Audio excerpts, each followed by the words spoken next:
بسم الله الرحمن الرحيم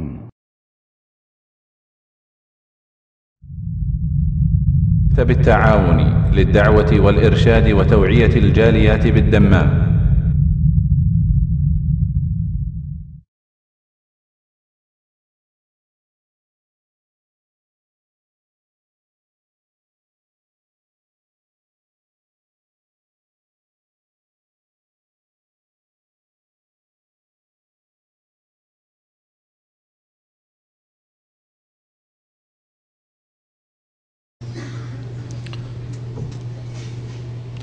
بسم الله الرحمن الرحيم الحمد لله رب العالمين والصلاة والسلام على سيد المرسلين نبينا محمد وعلى آله وصحبه أجمعين أما بعد فأعوذ بالله من الشيطان الرجيم بسم الله الرحمن الرحيم ادعوا ربكم تضرعا وخفيا إنه لا يحب المعتدين।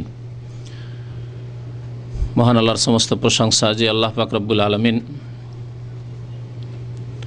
আমাদেরকে সৃষ্টি করেছেন এবং আমাদেরকে তার ইবাদত বন্দেগীর আদেশ প্রদান করেছেন।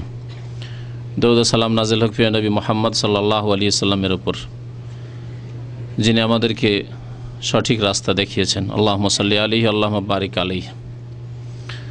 আজকে আমাদের যেসব নতুন ভাইরা আসছেন তাদের জন্য বিশেষ করে একটি এমন আলোচনা রাখব যেটি প্রত্যেক দিন কয়েকবার করে আমাদের প্রয়োজন।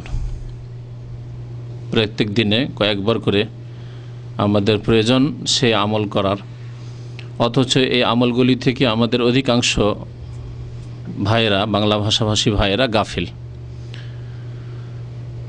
আর যারা একটু পুরাতন, হয়তো যারা নিয়মিত এখানে ক্লাসে আছেন, যদিও জানেন, তারপরেও জানার পরে অনেকের গাফিলতি থাকতে পারে। সুতরাং তাদেরও স্মরণ করিয়ে দেওয়া হবে এই বিষয়গুলি বা এই আমলগুলি। তা হচ্ছে জিকির আজকার। জিকির আজকার, জিকির সম্পর্কে আমাদের দেশে বিদাতি ধারণা তো আছে, কিন্তু সুন্নতি ধারণা নেই। জিকির বলতে আমাদের ব্রেন চলে যায় ওই বিদাতিদের জিকির দিকে। বিদাতিদের জিকিরের দিকে আমাদের ব্রেন চলে যায়, আমাদের মনে চলে আসে ওই সব জিকির আজকার। যে জিকির মানে ওই সব জিকির যেগুলি পীরেরা শিখিয়েছে, ওজিফার কিতাবে আছে, প্রচলিত ওজিফার কিতাবে। আর সেসব জিকির খানকাহে করা হয় অথবা পীরের মুরিদ হয়ে করা হয়। এইসব জিকির আজকার হচ্ছে জিকির আজকার, অথচ এগুলি সবগুলি হচ্ছে বিদাতি জিকির আজকার। পীরদের দেওয়া জিকির আজকার, খানকাহি জিকির আজকার, সুফিবাদের জিকির আজকার, ওজিফার কিতাব, যে প্রচলিত ওজিফার কিতাব, সেসব কিতাবের জিকির আজকার, এই সবগুলি হচ্ছে বিদাতি জিকির আজকার।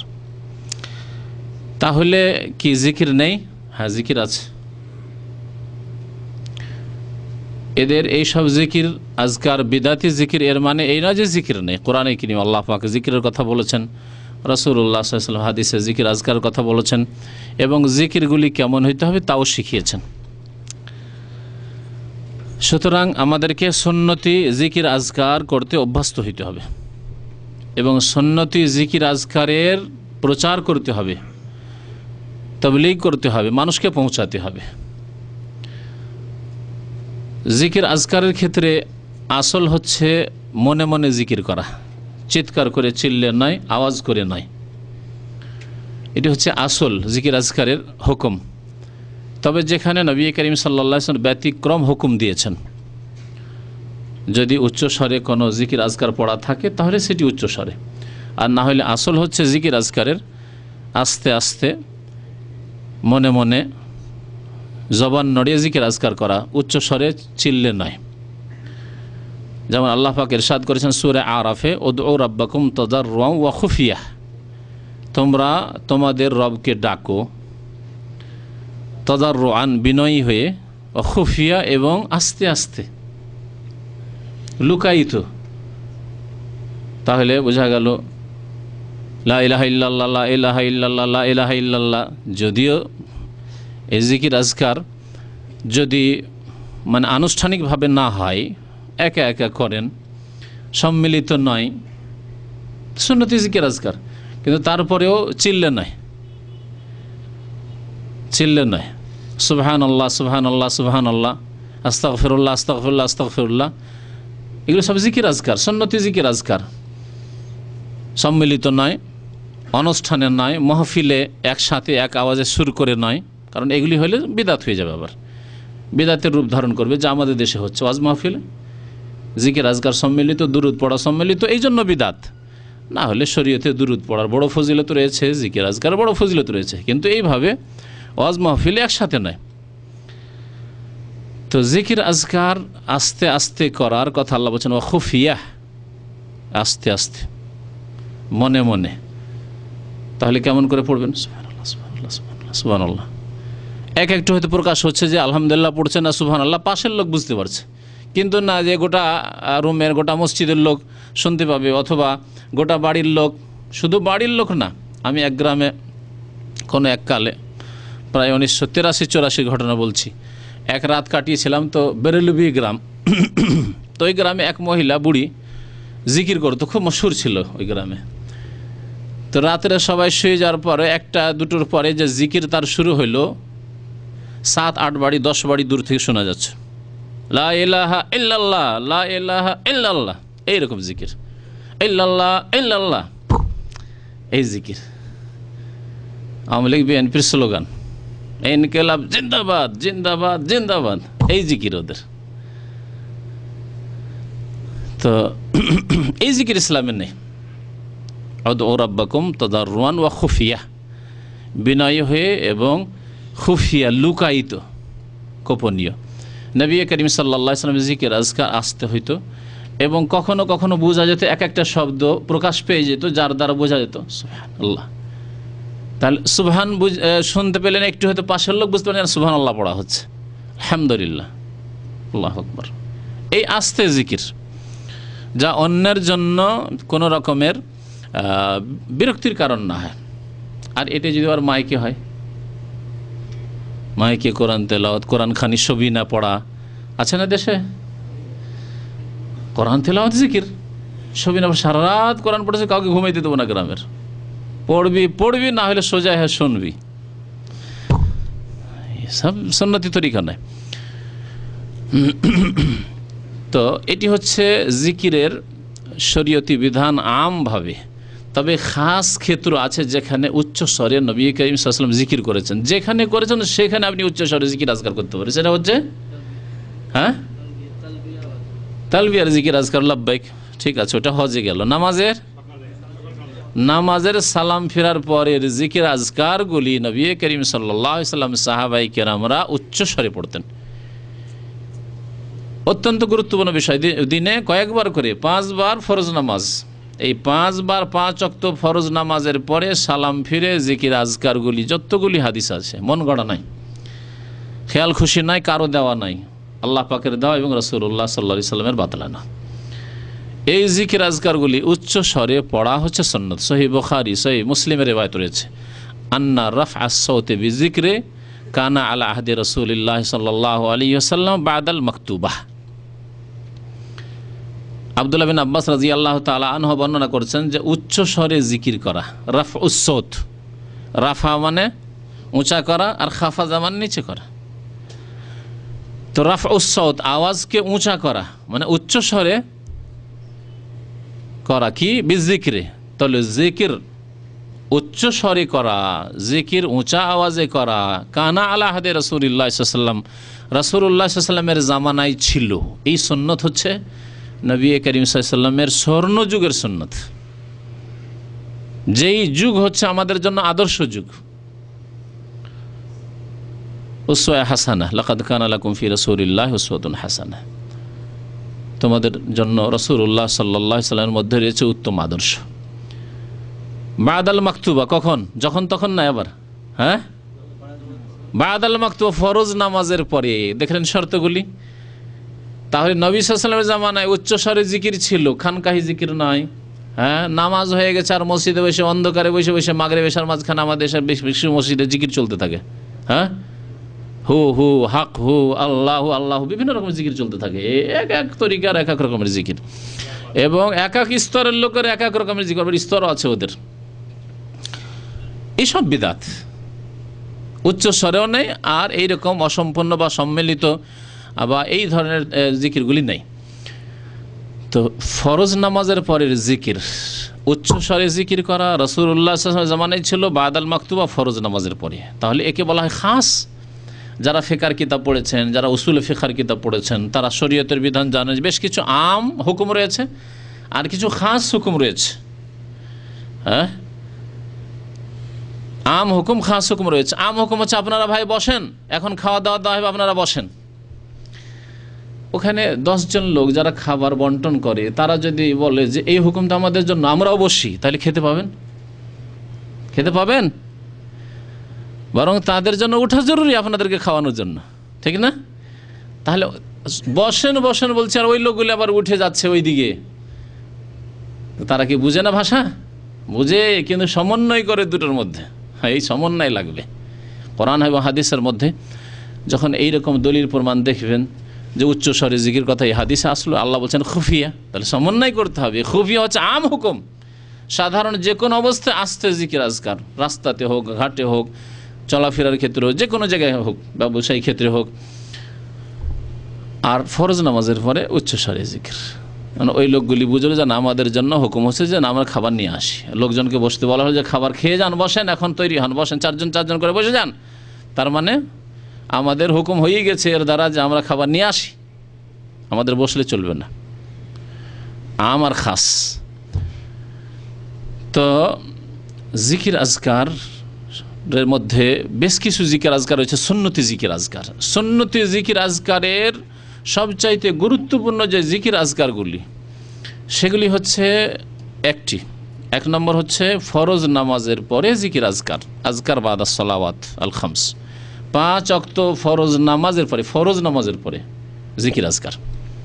এগুলো জিকির আজকার, এবং এই ক্ষেত্রে হচ্ছে জিকির আজকারের ক্ষেত্র, মোনাজাতের ক্ষেত্র নয়। মোনাজাত শুরু করলেন না, আর মোনাজাত হবে না এই মসজিদে, সেই জন্য সালাম ফেরার পরে দাঁড়িয়ে একবার সুন্নাত শুরু করলেন, ওইটাও না। দুটোই সুন্নতের খেলাফ কাজ। সুন্নত হচ্ছে এখানে বসে বেশ কিছু জিকির আজকার করা, যা আপনাদেরকে জিজ্ঞাসা করব, পুরাতনদের জিজ্ঞাসা করব। যদি আপনারা অনুমতি দেন তো নাম ধরে জিজ্ঞাসা করেন, ভাই অমুক বলেন। যদি ওতে মান সম্মানের ব্যাপার পারলেন, না হলে একটু মানহানি কিছু হইল। আর যদি মনে করেন না আমাদের হয়তো মান সম্মানের ব্যাপার স্যাপার আছে, আমভাবে জিজ্ঞাসা করেন, যে জবাব দিবে হাত উঠাবে, কোনটা ভালো হবে? নাম ধরে হ্যাঁ, নাম ধরার দরকার আছে অনেক ভাই বলছে। তো যাই হোক, মান সম্মান রেখেই দিব না হয় আপনাদের, লুকাই তোই থাক আপনার মাঝে আর আল্লাহর মাঝে থাক, যে আসলে সুন্দর করে মুখস্থ রাখেন আর জিকির আজকার করেন না পুরাতন ভাইদের। আর নতুন ভাইদের জিজ্ঞাসা করেন, নতুন ভাইদেরকে শেখাবো আজকে। আর পুরাতন ভাই যারা গাফিল আছে, তাদের গাফিলতি যাতে দূর হয়। যারা পড়েন না গাফিলতি করে, অথচ জানেন যে এই জিকির আজকারগুলি সুন্নত, গুরুত্বপূর্ণ সুন্নত, পড়েন না, গাফিলতি দূর হবে। আর যেসব ভাইরা পড়েন কিন্তু হয়তো ভুল টুল রয়েছে, আর সেগুলি সংশোধন হবে। ফরজ নামাজের পরে জিকির আজকার হচ্ছে একটি অত্যন্ত গুরুত্বপূর্ণ জিকির আজকারের ক্ষেত্র। 2 নম্বর হচ্ছে আজকারুন নওম, ঘুমাবার পূর্বে, শোয়ার পূর্বে জিকির আজকার। বেশ কিছু জিকির আজকার রয়েছে, এগুলি হচ্ছে সুন্নতি জিকির আজকার। ওই জিকির, দোয়া, সূরা কিছু অংশ, এগুলি পড়ে শোয়া, এগুলি হচ্ছে জিকির আজকার। আজকারুন নওম বলে হাদিসের কিতাবে, ফিকহের কিতাবে প্রসিদ্ধ। আর এক জিকির আজকার রয়েছে আজকারুস সাবাহে ওয়াল মাসা, সকাল সন্ধ্যার জিকির। সকালবেলা যখন উঠলেন ফজর নামাজ পড়ার পরে, ভালো, ফজর নামাজ পড়িনি তারপরে। আর সন্ধ্যাবেলা জিকির, সন্ধ্যাবেলার জিকির কখন পড়তে হবে এই সম্পর্কে ওলামাদের একটু দ্বিমত আছে, তবে সবটাই চলবে। কিছু ওলামার বলছেন সন্ধ্যা মানে আসর পর থেকে সন্ধ্যা, কারণ আরবি ভাষায় আশি বলা হয় বৈকালবেলাকে, মাগরিব হওয়া জরুরি নয়। তাহলে আসর পর থেকে মাগরিবের মধ্যেই পড়ে নিতে পারেন এই জিকির আজকারগুলি, যেটা অনেকেই জানে না কিন্তু এই মশলা জানেন অনেক ওলামাদের নিকটে, যে সন্ধ্যাবেলা মাসা হয়ে গেছে। আর কিছু ওলামারা বলছেন যে না, মাগরিবের পরে তো রাতও হয়ে যায়। হ্যাঁ, তো যাই হোক, মাগরিবের পর কেউ যদি পড়ে তবুও চলবে, আর কেউ যদি মনে করে যে আসর থেকে মাগরিবের মাঝখানে, আসরের সাথে সাথে হোক অথবা মাগরিবের আগেই হোক, যে কোনো সময় পড়ে নিল। এর জন্য যে মসজিদে বসতে হবে বা কোনো জায়গায় বসে জিকির আজকার করতে হবে জরুরি নয়। সন্ধ্যাবেলার জিকির আজকার কাজকর্ম করতে করতে, গাড়ি চালাতে চালাতে, চলতে চলতে, হাঁটতে হাঁটতেই আপনি পড়ে ফেললেন, সন্ধ্যাবেলার জিকির হয়ে গেল আপনার। কয়টি ক্ষেত্র বললাম? হ্যাঁ, কী কী? চারটি। কি? সকাল সন্ধ্যার একটি, কাছাকাছি একই রকমের জিকির আছে, যদি কিছু জিকির। সকাল সন্ধ্যার জিকির আজকার, হ্যাঁ হ্যাঁ, শোয়ার পূর্বের জিকির আজকার, আর নামাজ, ফরজ নামাজের পরের জিকির আজকার। এছাড়া যে জিকির আজকারগুলি রয়েছে বিভিন্ন ক্ষেত্রে রয়েছে।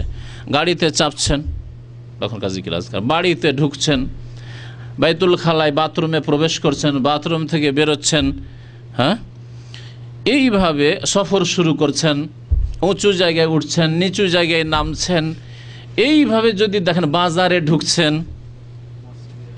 মসজিদে প্রবেশ করছেন, মসজিদ থেকে বেরোচ্ছেন, দেখবেন যে জীবনের এমন কোনো ক্ষেত্র শূন্য নেই জিকির আজকার থেকে, খালি নেই, সব জায়গায় ফিল আপ হয়ে আছে, ফুল হয়ে আছে,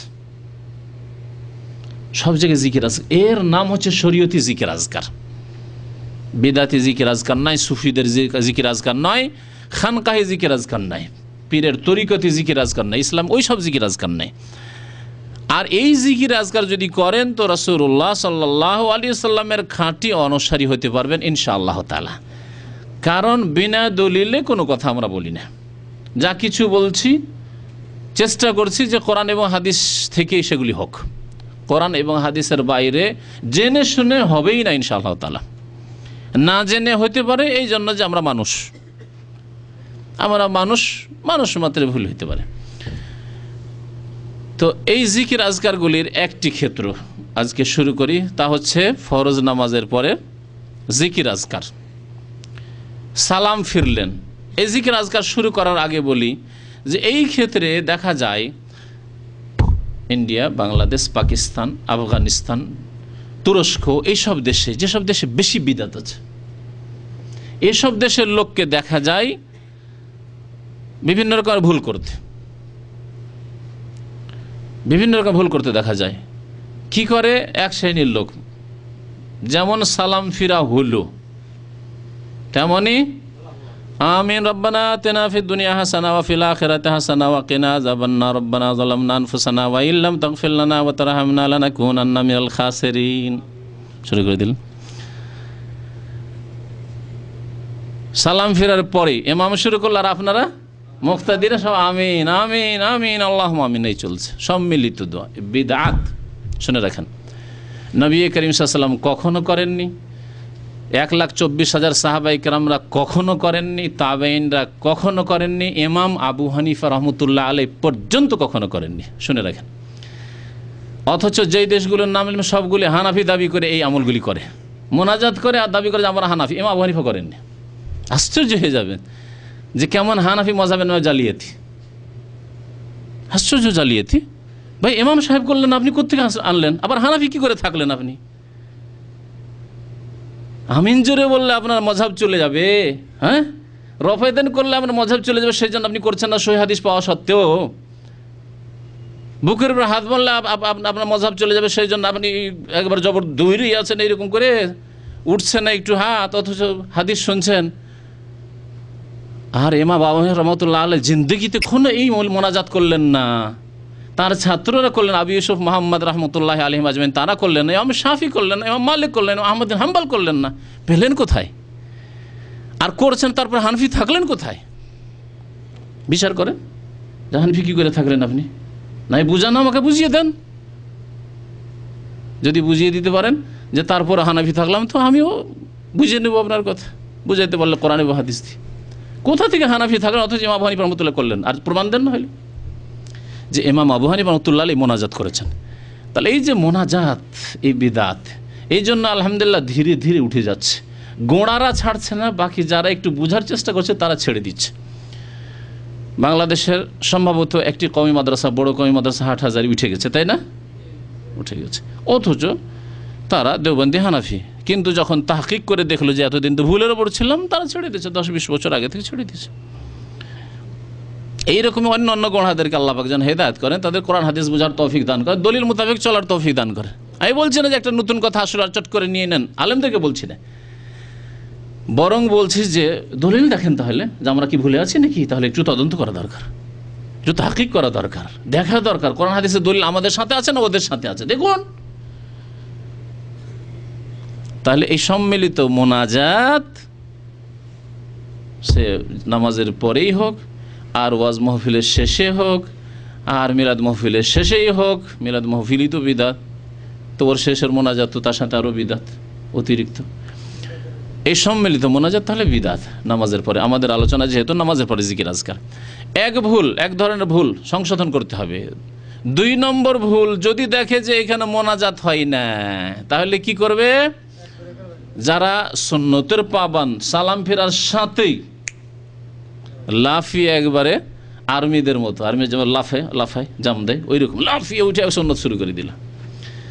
কয়েক বছর আগে মক্কায় ছিলাম মিসফালাতে, তো একটা মসজিদে সমস্ত ওই তুর্কিরা, মানে তুর্কিদের বিল্ডিং পাশে, তো তুর্কিরা সব নামাজ পড়ে, আমরা 2-4-5 জন শুধু, আমরা বিভিন্ন দেশে, আমরা যারা ওখানে দাওয়াতি কাজে হজের মৌসুমে গিয়েছি এখান থেকে, বিভিন্ন সৌদি আরব শহর থেকে, তো মসজিদে নামাজ পড়ি, তো ওদের তামাশাটা দেখতাম। যেমনই সালাম ফির আসসালামু আলাইকুম রহমতুল্লাহ, আসসালামু আলাইকুম রহমতুল্লাহ, লাফ দিয়ে উঠে সুন্নাত শুরু। কারণ জানছি ইমাম তার মোনাজাত দোয়া করবে না, সুতরাং আর বসে থেকে লাভ নেই, ওই সুন্নত করে লাভ নেই। সুন্নত করলে তো আবার সুন্নতি হয়ে যাবো না, বিদাতি হইতে হবে, তাই না? লাভ দিয়ে উঠে এই সুন্নত নামাজ শুরু করে দিল। কোথায় আছে এটা যে সালাম ফেরার সাথে সাথে আপনি সুন্নত রাতে বা শুরু করে দিবেন একবারে জিকির আজকার না করে? তাহলে এটাও ভুল, 2 নম্বর ভুল। 3 নম্বর ভুল গাফেলদের ভুল, গাফেলিন এরা। হ্যাঁ, কারা তারা? যারা বসে থাকে আর তাকায় এদিক ওদিক, লজ্জাতে বের হইতেও পারে না মসজিদ থেকে, আর জিকির আজকারও করে না, কোনো জিকির আজকারও পড়ে না, আর বসে আছে এদিক সেদিক। খালি হইল কিনা দেখে, খালি হইল কি হইল না, খালি হইলে রাস্তা নিবে, আর লজ্জাতে কারো ওপর দিয়ে যাবে, ওইটাও করেন। একটু ভদ্র মানুষ, ভদ্র গাফিলেরা, ভদ্র গাফিল, জিকির আজকার থেকে গাফিল, আর ভদ্র মানুষের জন্য বসে থাকে মসজিদ। ভুল হলো না 3 নম্বরের ভুল। 4 নম্বরের ভুল, দ্রুত বেগে কাঁধের ওপর দিয়ে লাফ দিয়ে একবার মসজিদের বাইরে বেরোতে, সালাম ফিরা হয়ে গেছে, হ্যাঁ, মশাই কামড় দিচ্ছে মসজিদ থেকে বের হইতে হবে তাড়াতাড়ি। এইটাও ভুল, সুন্নতের খেলাফ। কয়টা ভুল হইল? সম্মিলিত মোনাজাত করা, তারপরে সাথে সাথে সুন্নত শুরু করে দেওয়া, গাফিল হয়ে জিকির আজকাল করো না কিন্তু লজ্জায় বসে থাকা চুপচাপ, আর এটা হচ্ছে দৌড় দিয়ে বেরিয়ে যাওয়া। 4টেই ভুল। 5 নম্বর হচ্ছে ওয়াসাত, মধ্যপন্থা। মোনাজাতের বিদাত করলেন না, আর এদের মতো জিকির আজকার থেকে গাফিলও থাকলেন না, বরং সুন্নতি জিকির আজকার করলেন। ইসলামের যে কোনো বিধান হচ্ছে মধ্যপন্থা, ওয়াসাত। ওয়াকাযালিকা জাআলনাকুম উম্মাতান ওয়াসাতা, আল্লাহ পাক বলছেন এইরকমই তোমাদেরকে আমি মধ্যপন্থী উম্মত জাতি বানিয়েছি। কোরআন হাদিসের মাসলা মাসাইল এই জন্য তাতে মধ্যপন্থা আছে, শিরক বিদআতেরও কোনো অবকাশ নেই, আর ঘাটতি, ফাসেকি, ত্রুটি, নাস্তিকতা এইসবের কোনো স্থান নেই, ধর্মনিরপেক্ষতা এইসবের কোনো স্থান নেই, ধর্মদ্রোহিতারও কোনো স্থান নেই। আর ধর্মের নামে গলু বাড়াবাড়ি করে মানুষের পূজা করবে কবর মাজারের, অথবা মানুষকে অনুকরণ করবে রাসূলুল্লাহ সাল্লাল্লাহু আলাইহি ওয়াসাল্লাম বাদ দিয়ে, তারও অবকাশ নেই। আশা করি স্পষ্ট না? এইদিকে ওইদিকে দুটো হচ্ছে ভুল রাস্তা, আর ইসলাম হচ্ছে মধ্যপন্থা। সুন্নতে রাসূলুল্লাহ সাল্লাল্লাহু আলাইহি ওয়াসাল্লাম হচ্ছে মধ্যপন্থা, তা হচ্ছে জিকির আজকার। আসুন ওই জিকির আজকারগুলি, আসসালামু আলাইকুম রহমতুল্লাহ, আসসালামু আলাইকুম রহমতুল্লাহ যখন হয়ে গেল, তারপরে কি করবেন?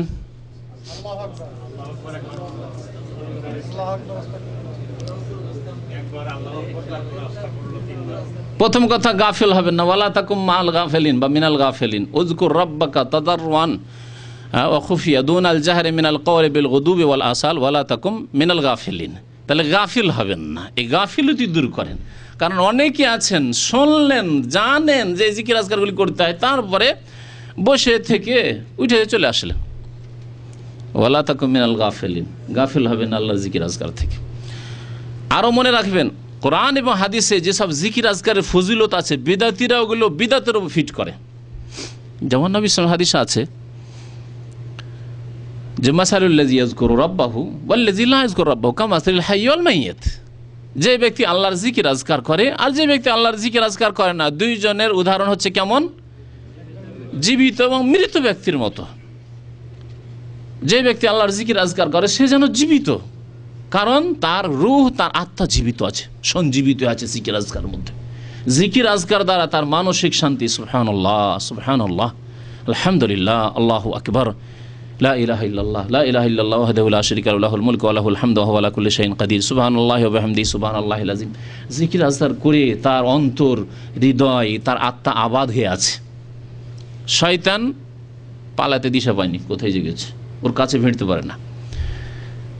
আর যে ব্যক্তি জিকির আজকার করে না, নামাজের পরে জিকির আজকার করে না, ঘুমাবার সময় জিকির আজকার করে না, সকাল সন্ধ্যার জিকির আজকার করে না, বাথরুমে গেলে জিকির আজকার করে না, মসজিদে গেলে জিকির পড়ে না, আজকার করে না, বিবির কাছে গেলে জিকির আজকার করে না, মানে বিবির যে দোয়া রয়েছে এগুলো জিকির আজকার। কামাসালিল মাইয়্যিত, সে কার মতো? মুর্দার মতো, মৃত। মৃতর শরীর তো পড়ে আছে, বডি পড়ে আছে, আত্মা নেই। ওই রকমই এই লোকের আত্মা মারা গেছে, আত্মা নেই।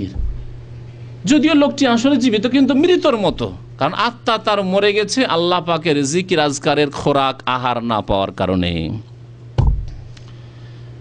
ইমাম ইবনুল কাইয়্যিম রাহমাতুল্লাহি আলাইহি খুব সুন্দর কথা বলেছেন।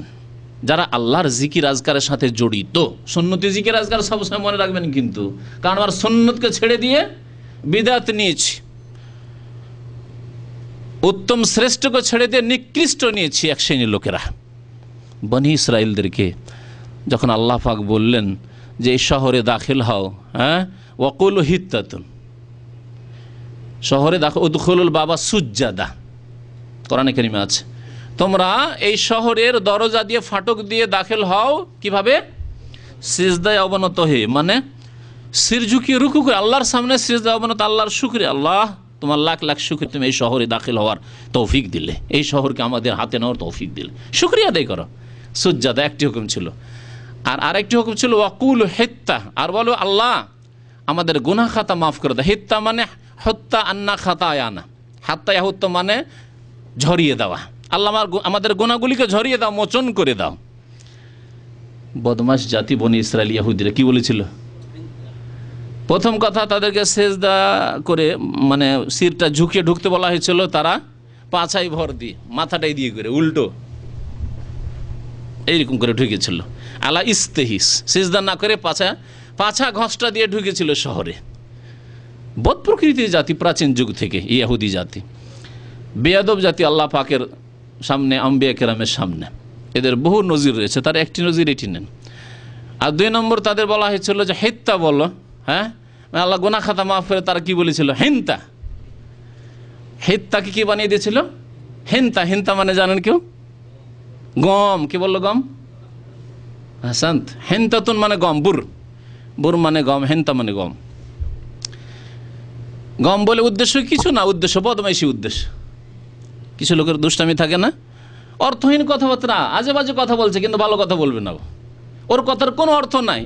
এমন গান বলছে বলে এর অর্থ কি জানি না, কিন্তু ওকে যদি বলা হয় যে কোরআন পড়ো, না পড়বে না। এটি হচ্ছে ইহুদি চরিত্র, বদমাইশি চরিত্র। আজে বাজে কথা বলবে, ভালো কথা শিখবে না। তো ওই রকমই বিদাতি জিকির আজকার নিয়েছে, সুন্নতি জিকির আজকার বাদ দিয়েছে অধিকাংশ লোকেরা আমাদের সমাজের।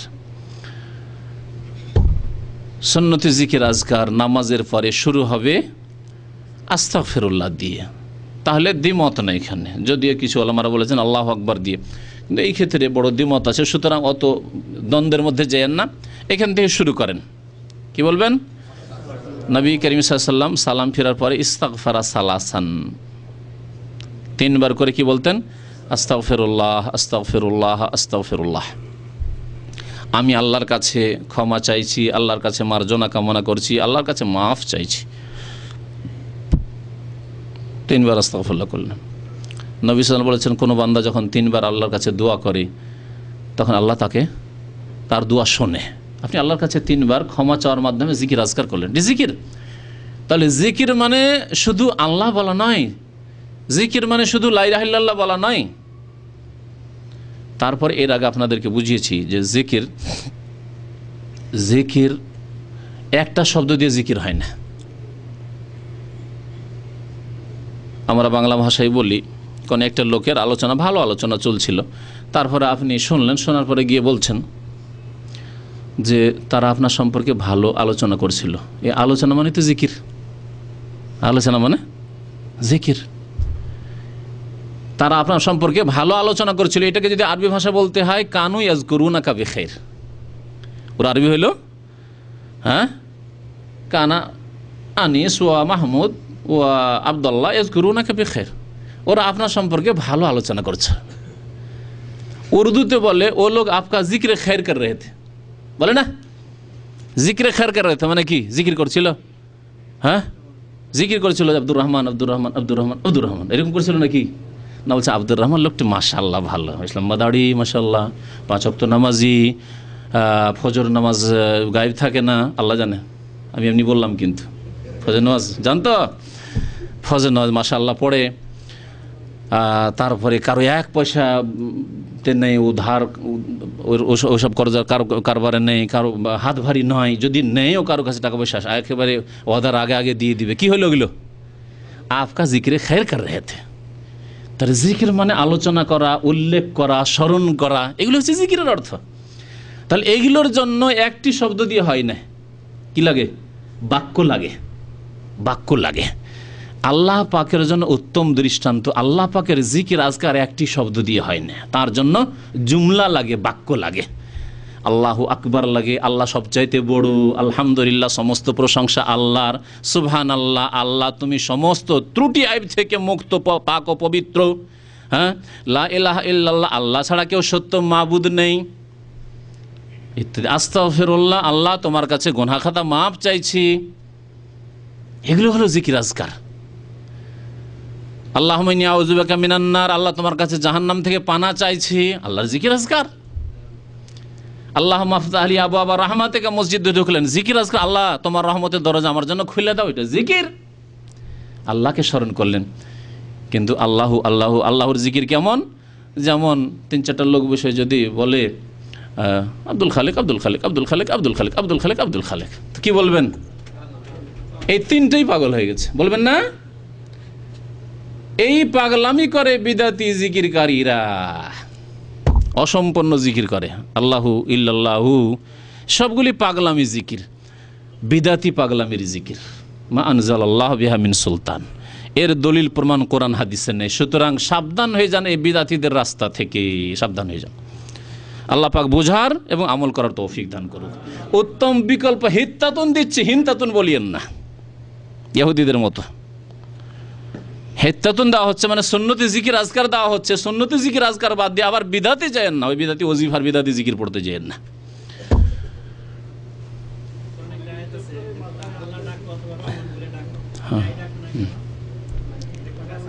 কুলিদুল্লাহ আবিদুর রহমান আইয়াম্মা তাদু ফালাহুল আসমাউল হুসনা।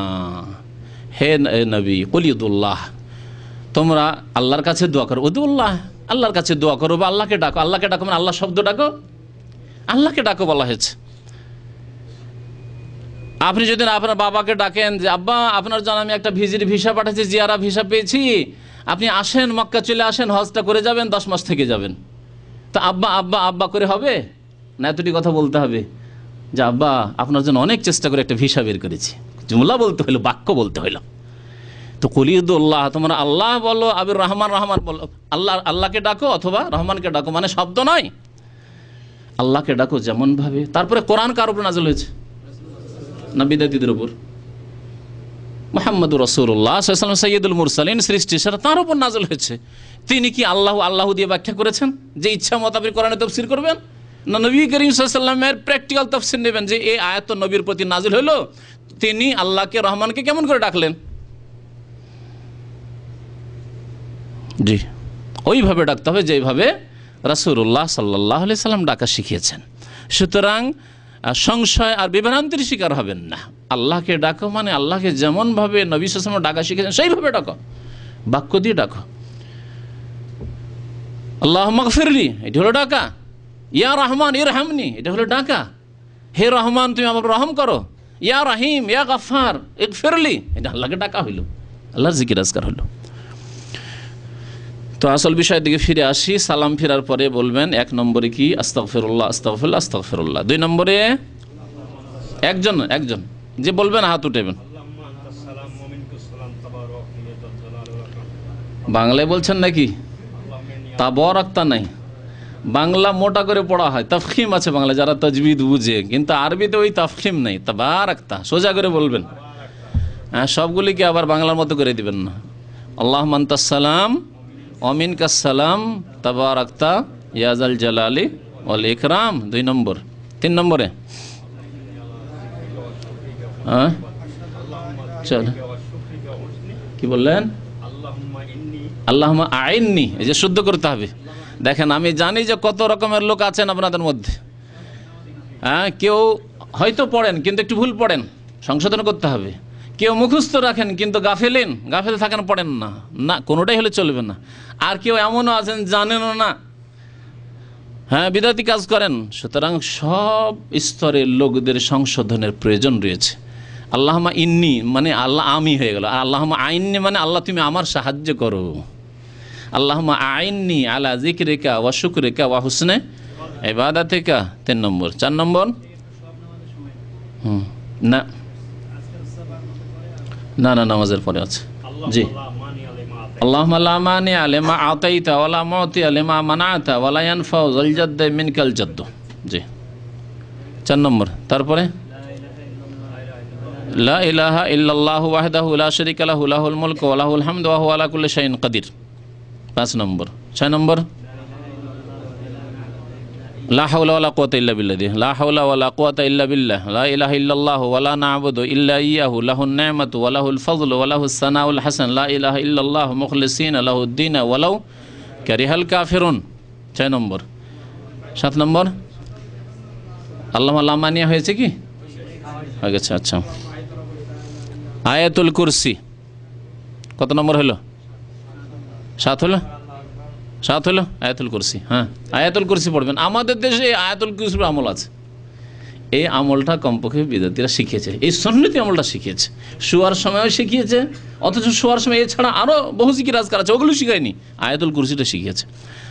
এটা হ্যাঁ, কিন্তু নামাজে যে ফুঁক দেয় এটা আবার বিদাত করে। হ্যাঁ, যখন শোয়ার সময় আয়াতুল কুরসিতে ফুঁক নেয়, ইখলাস নাস ফালাক আছে। আয়াতুল কুরসি পড়ে নামাজের পরেও ফুঁক দেয়, শোয়ার সময় ফুঁক দেয়। ফুঁক দেওয়াটা বাড়তি, তো বাড়তিটাকে ঘাটতি করে দেন, যেটা বেড়ে গেছে কেটে ফেলেন। হ্যাঁ হ্যাঁ, ফুঁক দেওয়ার জন্য শিখেছে, তাও হইতে পারে। যাই হোক, ফুঁক না দিলেই নবী সাল্লাল্লাহু আলাইহি ওয়াসাল্লামের কথার বরকত আপনি তেলাওয়াত করলে আপনার শরীরে বরকত, আপনার পরিবারে বরকত, আপনার বাড়িতে বরকত হবে। জি,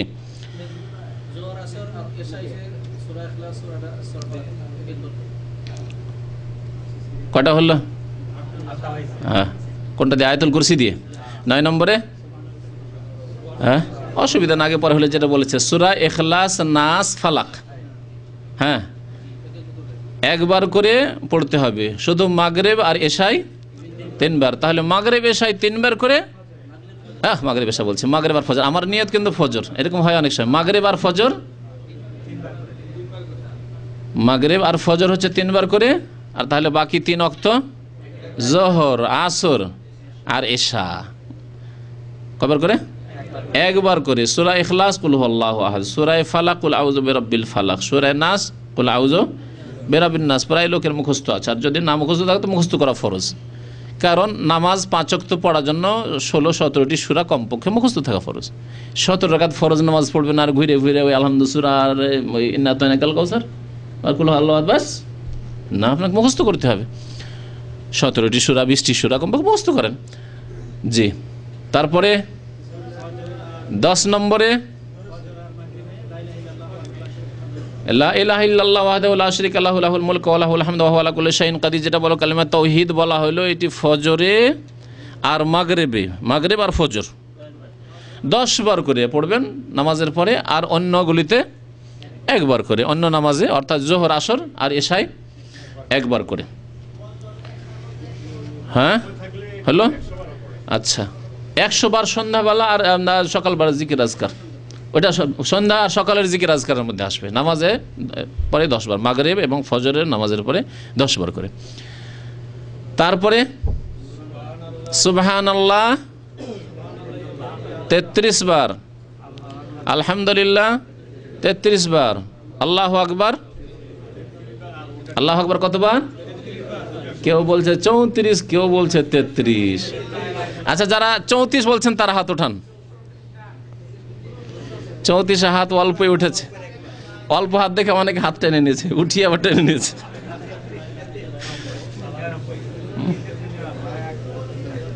দেখেন, অল্পতে লজ্জা লাগে, তাই না?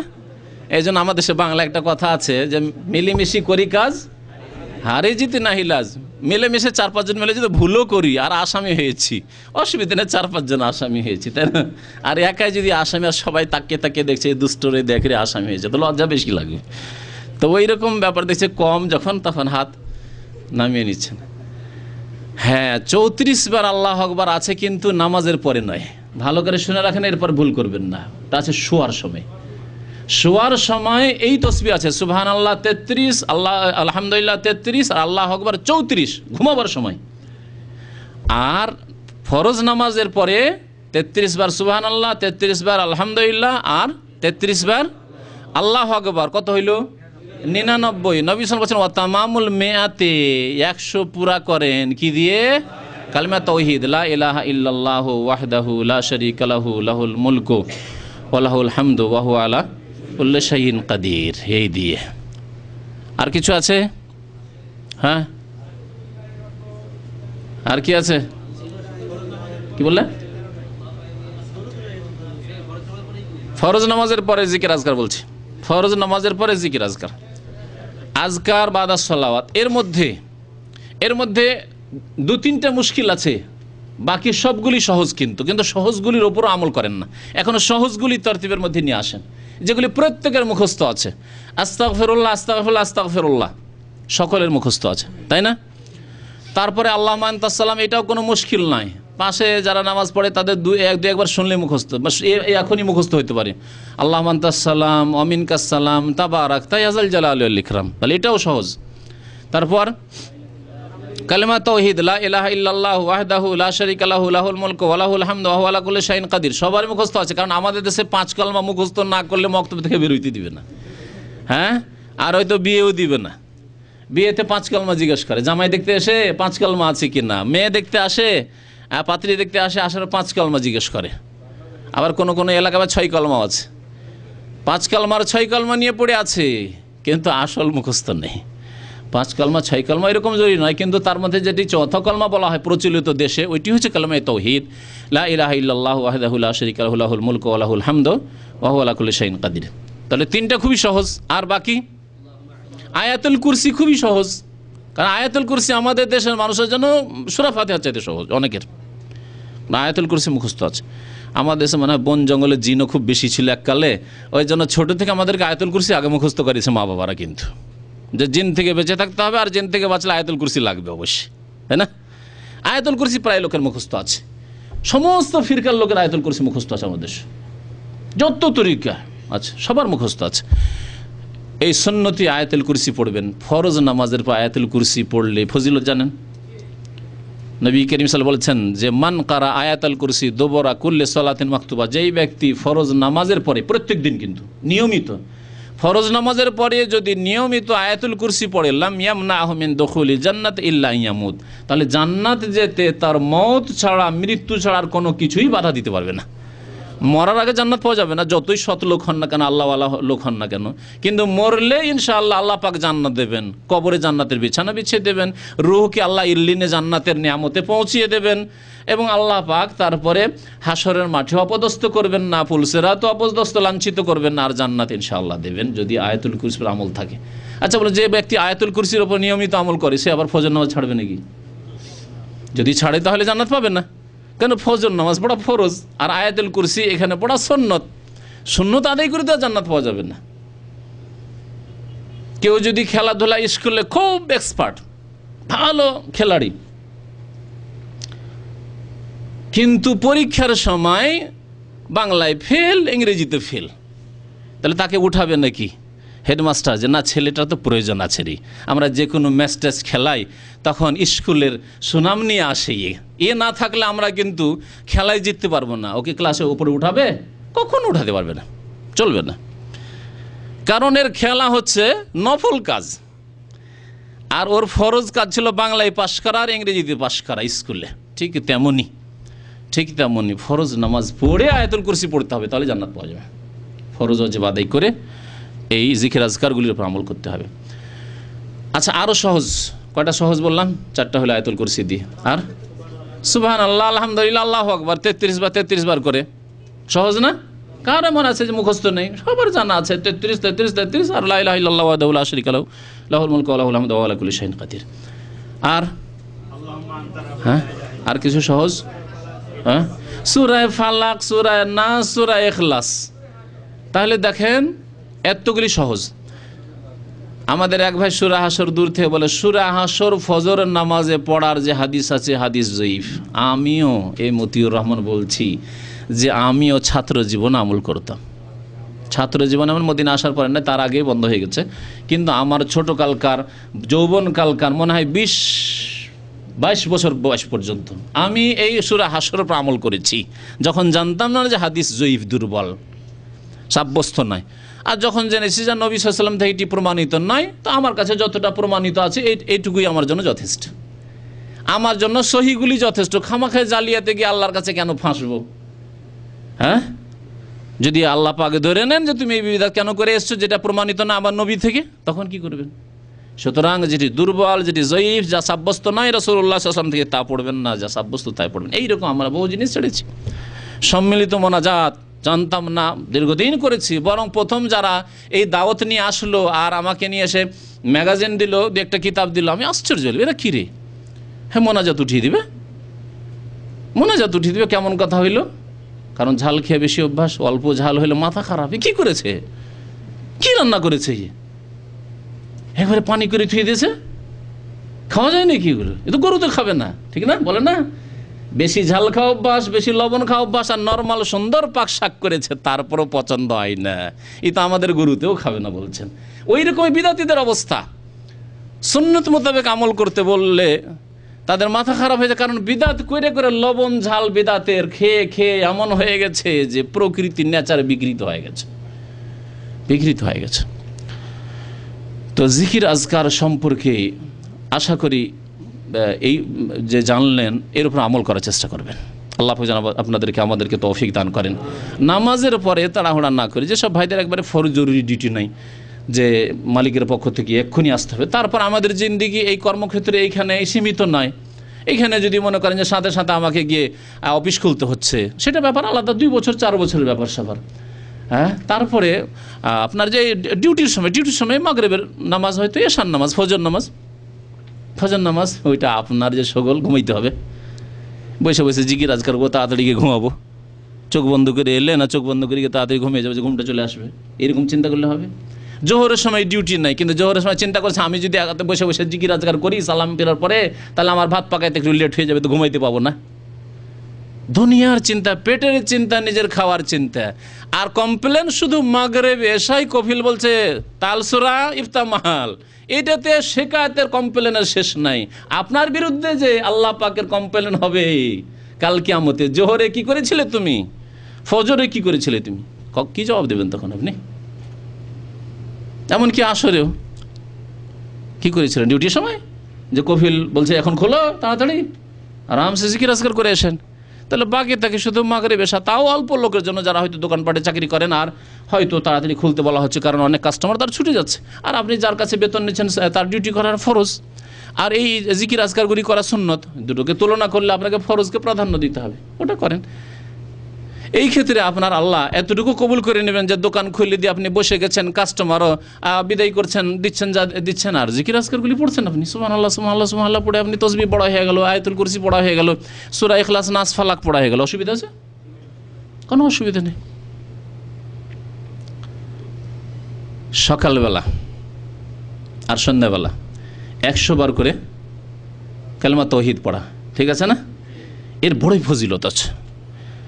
এর উপরে আমল করার জন্য আপনাকে বাস্তব বলছি, আমি একদিন ঘড়ি দেখছি আর কতক্ষণ লাগে দেখলাম 10 থেকে 12 মিনিট, আর খুব বেশি হলে 15 মিনিট। 15 মিনিটের বেশি লাগবে না। আপনি যদি আমার মতো একটু দ্রুত নাও পড়তে পারেন, 20 মিনিটের বেশি তো লাগবেই না, বরং আপনাকে 15 মিনিটের বেশি লাগবে না।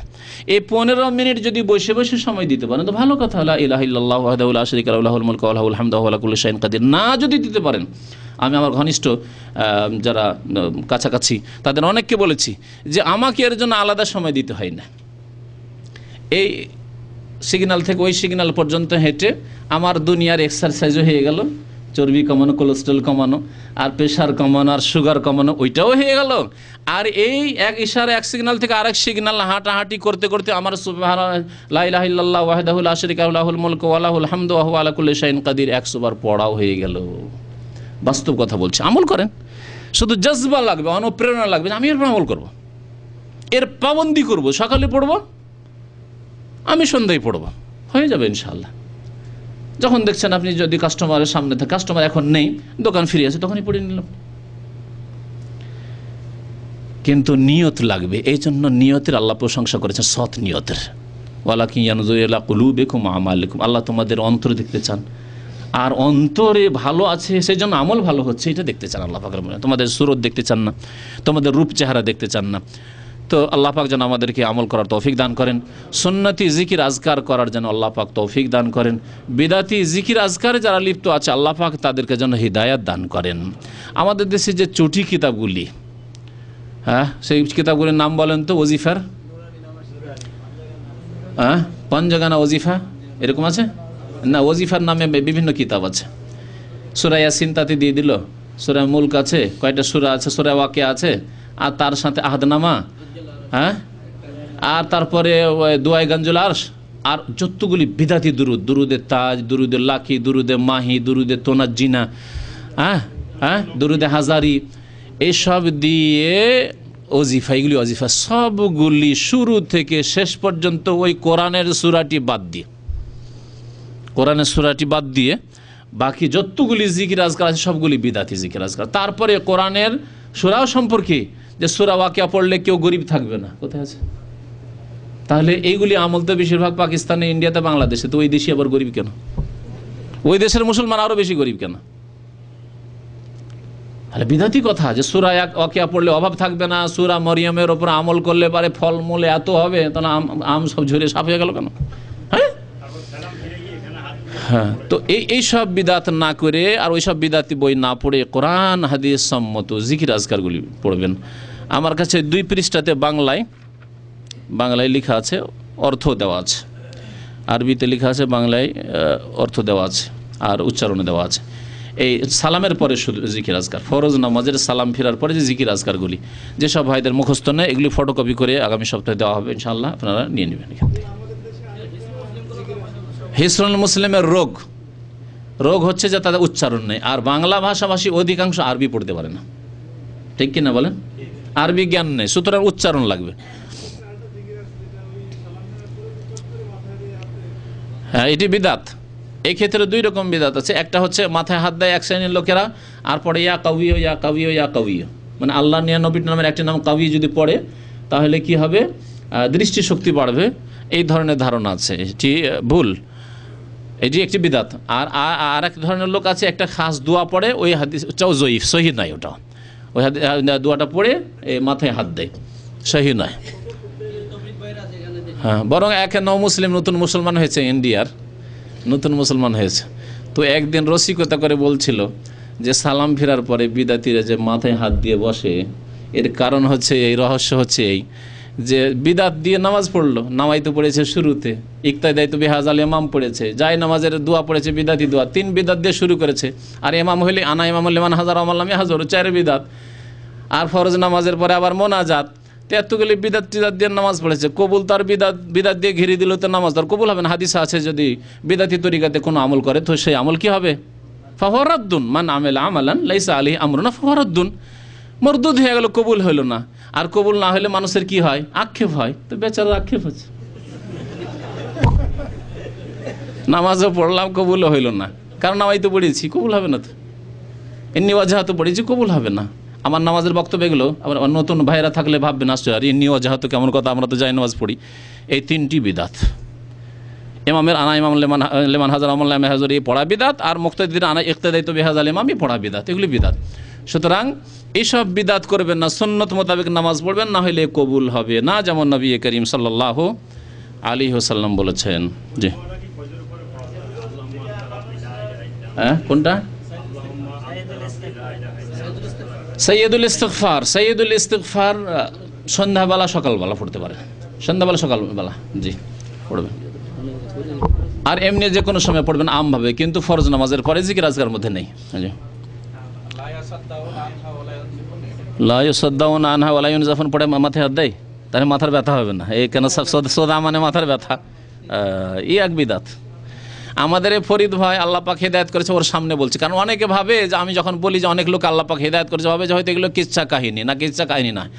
এই ভাই কয় বছর আগে এসেছিলেন? 5 বছর হচ্ছে। 5 বছর আগে এইখানে দাঁড়িয়েছে, ঠিক এই জায়গায়। আমি বলছি বলেন তো আল্লাহ কোথায়? বলছে কলুবুল মুমিন আরশুর রহমান। একবারে এইরকম করে একবারে জাঁদরের কলুবুল মুমিন আরশুর রহমান, মানে আল্লাহর আরশ কোথায় আছে?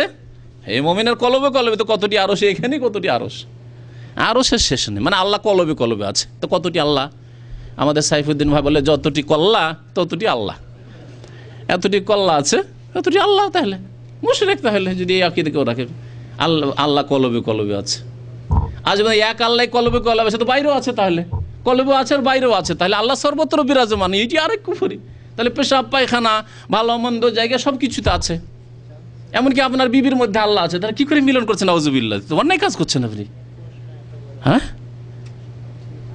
চরম বিয়াদবি, ছুঁয়াই যাবে না, ঠিক না? কারণ আল্লাহ, তারপরে যদি সব কিছুতে আল্লাহ বিরাজমান হয়, তাহলে সব কিছুকে সেজদা করলে আল্লাহকে সেজদা করা হইল। কত দূর পৌঁছে যায় ওয়াহাদাতুল উজুদের আকীদা আর হুলুলের এই কুফরি আকীদাগুলি। হোসেন মানসুর হাল্লাজের হুলুলের আকীদা আর ইবনে আরবির কুফরি ওয়াহাদাতুল উজুদের আকীদা মানুষকে কত দূর পর্যন্ত পৌঁছে দেয়। সব কিছুর অস্তিত্ব এক, সব জায়গায় যদি আল্লাহ পাক বিরাজমান হন, তাহলে সব কিছুকে সেজদা করলে আল্লাহকে সেজদা করা হইল। কারণ সর্বত্র বিরাজমান, আমি সব আমার স্ত্রীকে সেজদা করছি, আমি আল্লাহকে সেজদা করছি, কারণ ওর মধ্যে আল্লাহ আছে। মুসলমান থাকবে? এই আকীদা তো হিন্দুদেরও নাই। আরে হিন্দুরা ওই 33 কোটির মধ্যে সীমিত রেখেছে, 33 কোটি দেবতা, কিন্তু এই ওয়াহদাতুল ওজুদের আকীদা তো সব কিছুকে সেজদা করা শামিল, গাছপালা নদী নালা সব কিছু শামিল, পোকা মাকড় সব কিছুকে শামিল। কুফরি আকীদা মুসলিম উম্মতে ঢুকিয়েছে হোসেন মানসুর হাল্লাজ, যাকে সুলতানুল আউলিয়া বলে আমাদের দেশের বিদাতি মৌলবীরা, আর ইবনে আরবি, যার কিতাব আমাদের দেশের বাংলায় তর্জমা হয়েছে। কোরআন হাদিসের তফসিরে তর্জমা করার তৌফিক হয়নি আজকে থেকে 50 বছর আগে, কিন্তু 100 বছর 150 বছর আগে এইসব কিতাবের তর্জমা করে রেখেছে শির কুফরি প্রচার করার জন্য, সুফিবাদের এই কুফরি ওয়াহদাতুল ওজুদ আর হুলুলের প্রচার করার জন্য। আশ্চর্য হয়ে যাবেন আপনি।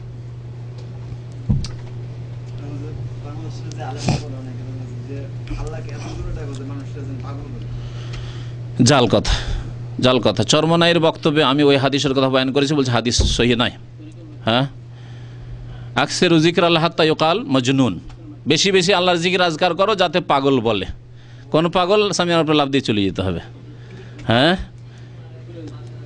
তো এইসব সহিহ নয়। আল্লাহ পাক আস্তে জিকির আজকার করার কথা বলেছে।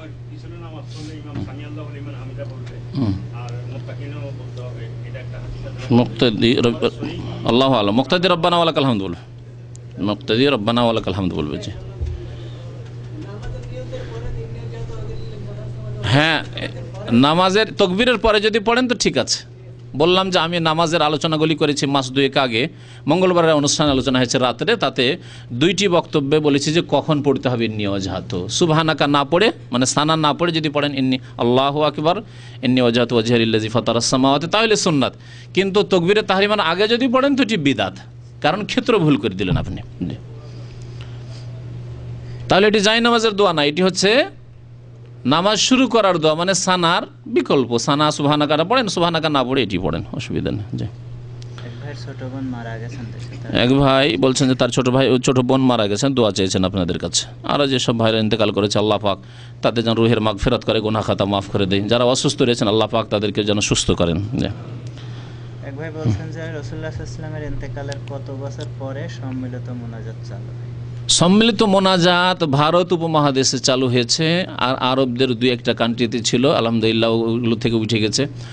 এই মোনাজাত ইমাম ইবনে তাইমিয়া রহমতুল্লাহ আলাইহি যেহেতু এর উপরে বিস্তারিত আলোচনা করে বিদাত বলেছেন, আর তার যুগ হচ্ছে নবম শতাব্দী, সুতরাং বলা যেতে পারে যে কতদিন হইতে পারে, 8-6-14, তাই না? কমপক্ষে 700-800 বছর তার বয়স। এই সম্মিলিত মোনাজাতের বিদাতের বয়স 700-800 বছর। আর ইমাম আবু হানিফা রহমতুল্লাহ আলাইহির জামানা হচ্ছে 80 হিজরি থেকে 150 হিজরি, প্রায় 1200 বছর আগে। তো ইমাম আবু হানিফা, শাফি, মালিক, আহমদ তাদের যুগে ছিল না। আইম্মাই কেরামদের যুগে, যারা আমাদের অনুসরণীয় বলা যেতে পারে, তাদের যুগে ছিল না, তাদের যুগে ছিল না। পরবর্তীকালে বহু বিদাত যখন চালু হয়েছে, মিলাদের বিদাত, আর শবে বরাতে হালুয়া রুটির বিদাত, আর কবর মাজার পূজার বিদাত, আর সুফিবাদের পীর মুরিদির বিদাত, তাসাউফের বিদাত, এসব যখন শুরু হয়েছে, তার মধ্যে এই মোনাজাতের বিদাতও শুরু হয়েছে পরবর্তীতে। বলা যেতে পারে 800 বছর হইতে পারে, খুব বেশি হলে 700 থেকে 800 বছর হবে, আল্লাহু আলাম।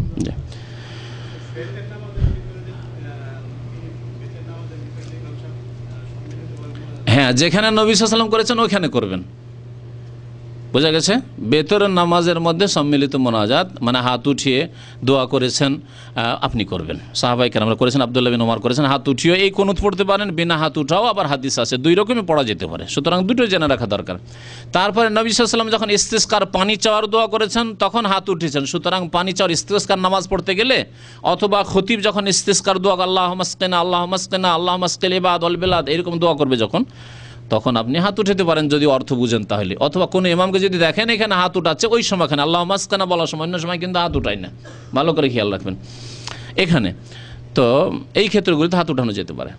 যেখানে এক কথায় নবী সাল্লাল্লাহু আলাইহি ওয়াসাল্লাম উঠিয়েছেন সেখানে উঠাবেন, বাকি জিকির আজকার কোনো দোয়ার জন্য সম্মিলিত হাত উঠান নেই। হ্যাঁ, একা একা উঠান, একা আপনি দোয়া করবেন, যে কোনো সময় আপনার দোয়ার প্রয়োজন আপনি হাত উঠিয়ে দোয়া করেন, কোনো অসুবিধা নেই। ইল্লাল্লাহ মানে কি? মাগার আল্লাহ কি অর্থ হইল? কিন্তু আল্লাহ, আল্লাহর সাথে ঠাট্টা করা হইল। বিদাতি জিকির বললাম তো, যে বিদাতি জিকির এগুলি। ইল্লাল্লাহর জিকির বেদাতি জিকির, আল্লাহর জিকির বেদাতি জিকির, হুহুর জিকির বেদাতি জিকির। লা ইলাহা ইল্লাল্লাহ সুন্নতি জিকির যদি সম্মিলিত না হয়, শুরু করে সম্মিলিত সবাই মিলে পড়ে লা ইলাহা ইল্লাল্লাহ লা ইলাহা ইল্লাল্লাহ বা চিৎকার করে না হয়, এগুলি শর্ত সাপেক্ষ। লা ইলাহা ইল্লাল্লাহ সুবহানাল্লাহ আলহামদুলিল্লাহ এগুলি জিকির সুন্নতি জিকির। জি, একটা প্রশ্ন আসছে যে যেগুলি বিদাতের কথা উল্লেখ করলেন, কোন ব্যক্তি যদি এরকম বিদাতি হয় তার পিছনে নামাজ পালন করে, কোনো ব্যক্তি যদি এরকম বিদাতি হয় তার পিছনে নামাজ পড়া যাবে কিনা? সে বিদাতি, এবং এই বিদাতগুলি শিরক কুফরি পর্যন্ত পৌঁছায় না, মানে আল্লাহ ছাড়া অন্যকে সেজদা করা, অন্যের কাছে দোয়া করা, এতদূর পর্যন্ত পৌঁছায় না। সুতরাং যদি আপনার আশেপাশে অন্য সুন্নতের অনুসারী মসজিদ না থাকে বা ইমাম না থাকে, তাহলে ওই মসজিদে আপনি জামাতে নামাজ পড়বেন। যেগুলি বিদাত শিরক কুফরি পর্যন্ত পৌঁছায় না সেগুলি হচ্ছে ফাসেকি কাজ, আর ফাসেকের পিছনে নামাজ পড়া জায়েজ। হ্যাঁ, একজন লোক জুয়া খেলছে, নামাজ পড়া জায়েজ। একজন লোক ধূমপান করছে, তার পিছনে নামাজ পড়া জায়েজ। ওই রকমই একজন লোক মিলাদ করছে বা আল্লাহর জিকির করছে, আল্লাহর জিকির করছে, তার পিছনে নামাজ পড়া জায়েজ, কিন্তু তাকে দেখতে হবে যে সে তো আবার আটরসি যায় না, মাছ ভান্ডারি যায় না, আবার ওই শাহজালাল ওরসে তো যায় না, এগুলো দেখতে হবে, কারণ ওগুলো গেলে আবার বড় শিরক। সুতরাং ওই ইমামের আরও কিছু ব্যাপার স্যাপার আছে যেগুলি বড় শিরক, সুতরাং তার পিছনে নামাজ পড়া জায়েজ নয়। জি, আর যদি আপনার কাছে স্পষ্ট না হয়, দেখছেন যে বাহ্যিক লোকটি মুসলিম আর কোনো শিরক দেখতে পায় না, তাহলে আসল হচ্ছে সে মুসলিম। খতিয়ে খোঁজ খবর নিতেই হবে, সব ডিটেলস জরুরি নাই, কিন্তু যেই দিন জানতে পারবেন যে এ তো ওরসে যায়, চাদর চড়িয়ে আসে কবরে, তাহলে সে মুশরিক, তার পিছনে নামাজ পড়া জায়েজ নয়। এক কথায় বড় শিরক কুফরি কার মধ্যে থাকলে তার পিছনে নামাজ জায়েজ নয়। আর যদি ছোট শিরক অথবা বিদাত থাকে, তাহলে বিদাতি ফাসেক, যেমন অন্যান্য পাপিষ্টরা ফাসেক। মদখোর যদি বাড়িতে মদ খেয়েছে, জানে যে লোকটি মদ খায়, কিন্তু সুস্থ হয়ে নামাজ পড়তে এসছে, এই দেশে আছে এরকম। আমাদের দেশে এমনি লোকেরা নামাজ পড়ে, তার মদখোর নামাজ পড়বে কিনা? আমাদের দেশের অবস্থাটা অন্যরকম, নামাজের গুরুত্ব নেই, সুতরাং মদখোর নামাজে আমাদের দেশে পাওয়াই যাবে না। ভালো মানুষ নামাজ পড়ে না, তো মদখোর কি নামাজ পড়বে? আর এই দেশে মাশাআল্লাহ মুসলিম হয়ে মরতে যায়, জানে যে নামাজ না পড়লে মুসলিম থাকবে না, সেটা মদ খেয়ে ফাসেক হইলেও নামাজ পড়তে আসে, অনেকে আছে এরকম, তার পিছনে নামাজ পড়া যাবে। মদখোর হইলেও তার পিছনে নামাজ পড়া, জুয়া খেললেও তার পিছনে নামাজ পড়া যাবে। তবে ভালো মানুষ থাকতে কালোর পিছনে নামাজ পড়বেন না। অর্থাৎ যদি ভালো মানুষকে আগাইতে পারেন যে ভালো দিয়ে নামাজ পড়াবো, আর আপনার ক্ষমতা আছে, তাহলে মদখোরের পিছনে নামাজ পড়বেন না, তাহলে সিগারেট খাওয়া লোকের পিছনে নামাজ পড়বেন না। কিন্তু না, ইমাম নিযুক্ত হয়ে আছে, আপনার তাকে সরাবার উপায় নেই, অথবা মালিক নামাজ পড়াচ্ছে, আপনি তার কর্মচারী, আপনাকে পিছনে নামাজ পড়তে হবে, জায়েজ, অসুবিধা নাই। ফাসেকের পেছনে নামাজ পড়া জায়েজ রয়েছে। সাল্লাল্লাহু আলা নবিয়িনা মুহাম্মদ ওয়া আলা আলিহি ওয়া সাহবিহি আজমাইন।